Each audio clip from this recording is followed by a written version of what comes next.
Стамбулда өткен түбі бір түркі тілдес халықтың асқақ мәдениеті мен мағыналы әнін біріктірген Turkvision 2015 байқауы өз мәресіне жетті. Биылғы жылдың жемісі біздің жігіттер екінші орынның бір емес екеуін қанжығаларына байлады. Төбеміз көкке жетті. Бақытымызда шек болмады, сондықтан да Қазақстанымыздың туын желбіреткенімізге бір бақытқа бөленіп қайттық десек болады. Өзіміз үшін енді бұл үлкен бір қуаныш болды, жетістік деп ойлаймын. Біз дәлелдедік, Қазақстанда осы замани әуей музыка бар екен деген. Байқаудың бас жүлдесі 194 ұпай жинаған қырғызстандық жейдешке бұйырды. Ордалық жігіттер бәсекелесін бірден ақ сезіпті. Біз басынан ең бірінші дайындық бірінші күннен Қырғызстан бізге бәсекелестік жасайтынын көрдік. Басты мақсат былтыр көк байрағымызды аспандатқан Жанар Дұғалованың қойып кеткен межесін түсірмеу болды. Ойға алғандары орындалды. 185 ұпаймен екінші орынды абыроймен иеленді. Ал жеңістерінің сыры мұнда. Жалпы еткенде қалғанның бәрі бір-біріне ұқсас болып келді. Әндерде, әуендерде.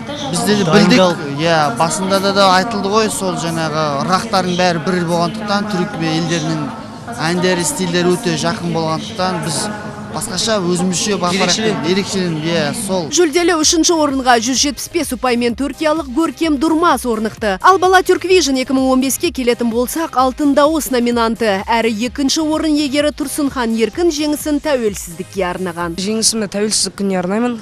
Қазақстан 24 жылдығын шын жүректен құттықтаймын. Шын жүректен тілеулес болған жандарға, жез қазғандықтарға, жерлесіме, ата-анама алғысым шексіз. Еркін Тұрсынханның осы сайыс басталғалы бері қасында жүрген ағасы әрі өнердегі ұстасы Нұржан Керменбаев жұмысымды жалғастырамын деп отыр. Қолдау менің тарапынан ол міндетті түрде болады. Неге? Өйткені бір жағынан расында да бауырым болып кетті да бұл менің. Бауырым жалпы былай айтқан кезде әлі де көптеген сұрақтарға бірге ақылдасатын боламыз, кеңесетін боламыз. Осылай кезекті өнер жарысының да жеңісті күндерімен тағы қуанып қалдық. Айта кетейік, EMI 2014 марапатында жейдеш Фарид Гасановпен алғаш өнер көрсетіп, үлкен сахнаға қадам жасаған болатын. Енді міне араға бір жыл салып, бұл талант иесі осынау биіктен көрінді. Ал Turkvision 2016 байқауы Әзербайжан астанасы Бакуде өтпек.